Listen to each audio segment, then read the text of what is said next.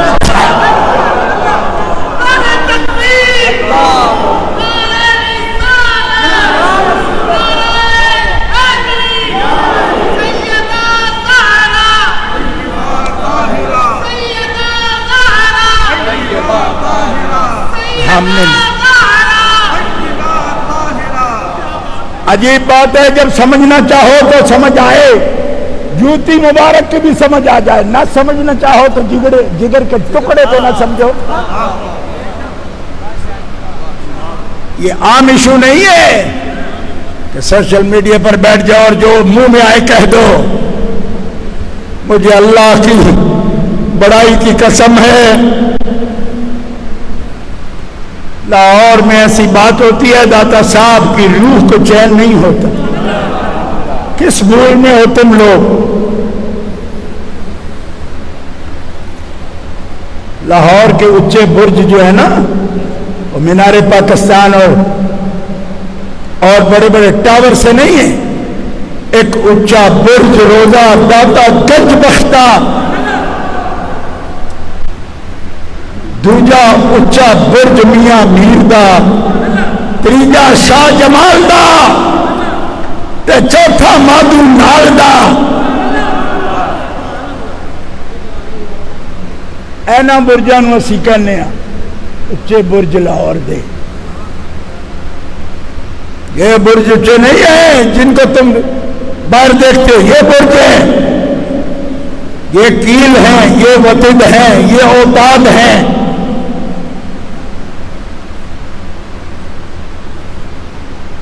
آج وہ اضطراب میں نہ ہوتے تو میں نہیں آتا۔ جب بھی اضطراب میں آئے ہیں، غلام نوکر بن کے ہم حاضر ہوئے، آج بھی ہوئے، کیونکہ وہ اضطراب میں ہیں۔ جناب محمد رسول اللہ، ان کے انعامات کا جواب امت یہ نہیں ہے جو تم دے رہے ہو یا سن رہے ہو۔ اہل بیت اطہار، ان کی رحمتوں اور مہربانیوں کا جواب یہ نہیں ہے، اصحاب رسول کی محنتوں کا جواب یہ نہیں ہے۔ ہم لوگ اور کر ہی کیا سکتے ہیں؟ ہم تو اعلیٰ سے فرماتے ہیں ہمیں تو بھیک بھر کی بس یہ پتا ہے کہ مانگنا کیسے ہے، کر کیا سکتے ہیں؟ کیا ہم ان کی محنتوں کا، ان کی رحمتوں کا ہم ناکارے کیا انعام کا جواب دیں گے؟ ایک ادب ہی تو ہے، ایک نذرانہ تو درود و سلام ہی تو ہے، اور اگر وہ بھی نہ کر سکے تو پھر تے جے جمے تے جے نہ جمے، اور کر کہہ سکتے ہیں جو بڑے چیمپئن بنتے ہیں تم تو کھاتے ان کا ہو، پیتے ان کا ہو، تمہاری اوقات کیا ہے؟ مفتی اعظم ہند جیسے یہ کہہ گئے کہ کھاتے ہیں تیرے در کا، پیتے ہیں تیرے در کا، پانی ہے تیرا پانی۔ تو مفتی اعظم ہند جب یہ کہہ رہے ہو، بابا بلا ہمیں کہتا ہے قصوری رحمت اللہ علیہ علم بس کریو یار، جب قرآن کہے کہ علم بس نہ کری تو بابا کیوں کہتا ہے؟ اس جیسے مولویوں کو دیکھ کر کہتا ہے اس علم بس کری جڑا تینوں بے ادب بنا دے، اس در تے جاویں او علم سکھی جڑا علم تینوں احترام مصطفیٰ دس۔ آج اندھیر ہو گیا، بہانے بنائے لوگوں نے کہ معصوم نہیں ہے، وہاں تو ممکن یا امکان موجود ہے۔ بھئی امکان موجود ہے، امکان موجود ہے، لیکن تھوڑا دکھاؤں نقشہ امکان کا۔ وہ تو ذوات ہی بڑی بلند ہے، ان کی اولادوں کی اولادوں کی اولاد، حضور غوث الثقلین غیث الکونین شہنشاہ بغداد میرا محی الدین سیدنا عبد القادر جیلانی الحسنی والحسینی فرماتے ہیں کہ اولیاء صالحین ملہم من اللہ ہوتے ہیں، خطا کرتے نہیں، لیکن ہو جائے تو فوری الہام ہوتا ہے۔ کیوں؟ اس لیے کہ اللہ کی حفاظت کے پہرے میں ہوتے ہیں۔ تو جب یہ اولیاء کی شان ہے، اولیاء سے اوپر شہداء ہے، شہداء کے اوپر صدیقین ہیں۔ بات سمجھ آ رہی؟ بعد الانبیاء الصدیقین اولئک الذین انعم اللہ علیہم من النبیین والصدیقین والشہداء والصالحین وحسن اولئک رفیقا۔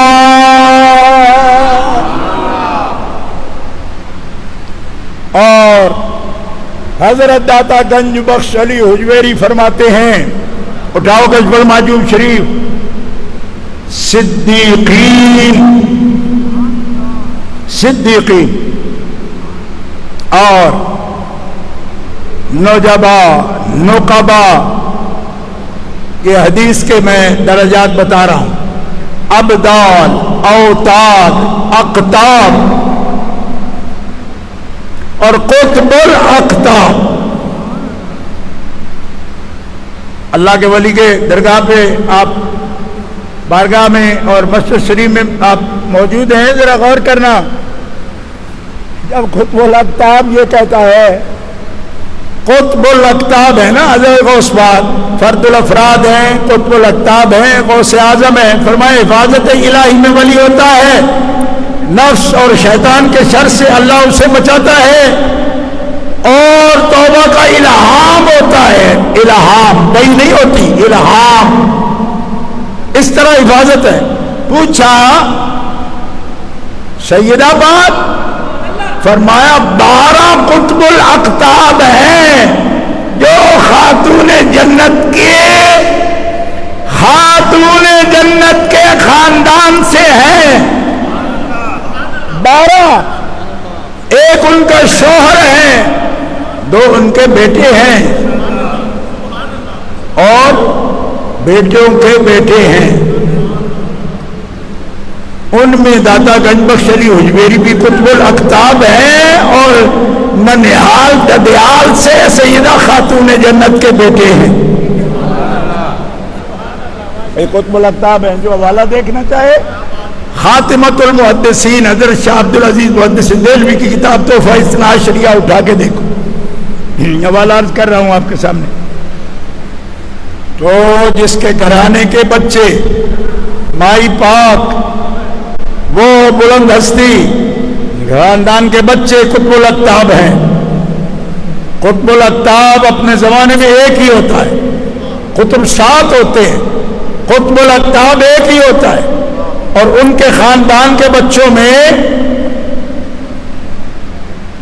قطب الاقطاب ہے. بلکہ میرے سارے محدثین ہند کے استاد حضرت شاہ عبد العزیز لکھتے ہیں کہ قطب الاقطاب کا جو عہدہ ہے نا یہ آل فاطمہ کے لیے خاص ہے. یہی ہوتے ہیں, آپ کے خاندان سے ہوتے ہیں. کچھ سمجھ آئی؟ جن کے بچوں کی نگرانی اور حفاظت رب کی طرف سے یہ ہو رہی ہے, ان کی اپنی ذات گرامی کتنی بلند و بالا ہے. آئیے نہایت اختصار سے ایک دو مقامات میں بغیر مفہوم کے جو بنیاد ہے آج کی گفتگو کی وہ میں عرض کر چکا ہوں, لیکن ایک حدیث پاک کا صرف ترجمہ عرض کر دیتا ہوں. رسول پاک نے فرمایا عن المسور ابن مخرمۃ رضی اللہ عنہما قال قال رسول اللہ صلی اللہ علیہ وسلم انما فاطمۃ بضعۃ منی یؤذینی ما اذاہا. رسول اللہ صلی اللہ علیہ وسلم نے فرمایا فاطمہ میرے جسم کا ٹکڑا ہے. جو چیز اس کو تکلیف دے اس سے مجھے تکلیف پہنچتی ہے. رسول اللہ فرماتے ہیں فاطمہ کی اذیت میری اذیت ہے, تکلیف ہے. لہذا حضرت خاتون جنت کے بارے میں کوئی ہلکا کلمہ بولے, ہلکا خفیف, اس حدیث کی روشنی میں وہ سیدہ کے لیے ہلکا نہیں کہہ رہا, رسول اللہ کے لیے ہلکا جملہ بول رہا ہے. کیوں؟ اب میرے جسم میں ٹکڑا ہے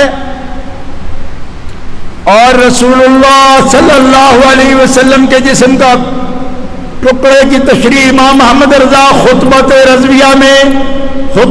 رضویہ میں فرماتے ہیں کہ بضعۃ منی حصہ ہے میرا. کون سا؟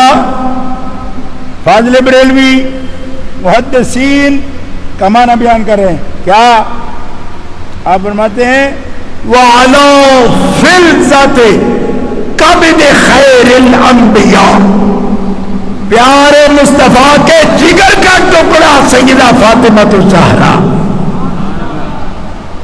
جگر کا ٹکڑا.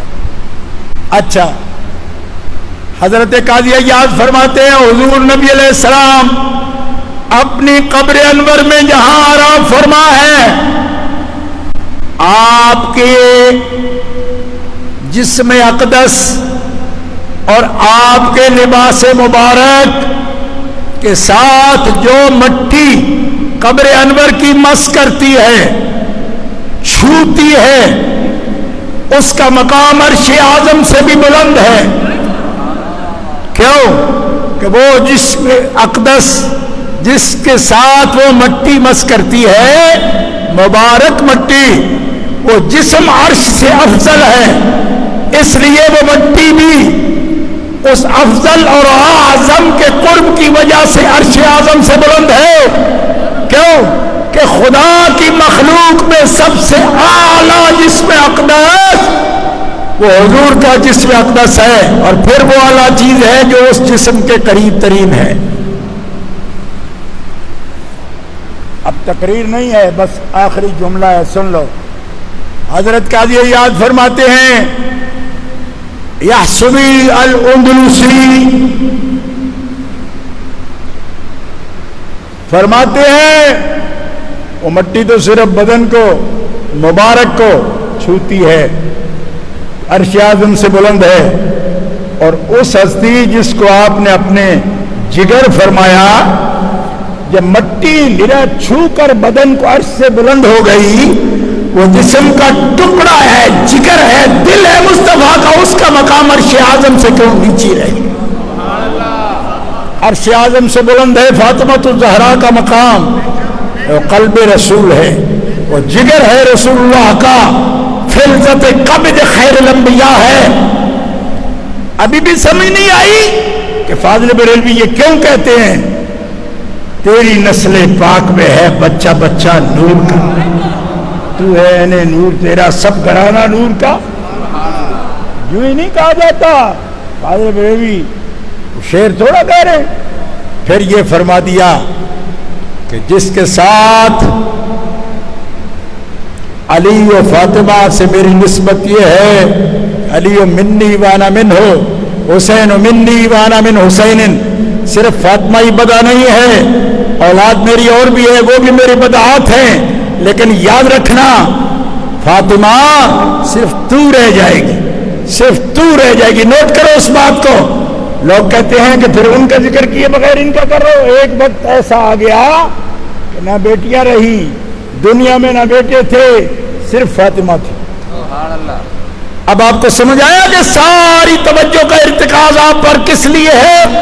اس لیے ہے فرمایا ان کا میرے لیے مقام یہ ہے کہ جن کے ساتھ ان کی جنگ ہے ان کے ساتھ محمد کی جنگ ہے، اور جن کے ساتھ فاطمہ و علی کی صلح ہے ان کے ساتھ محمد کی صلح ہے۔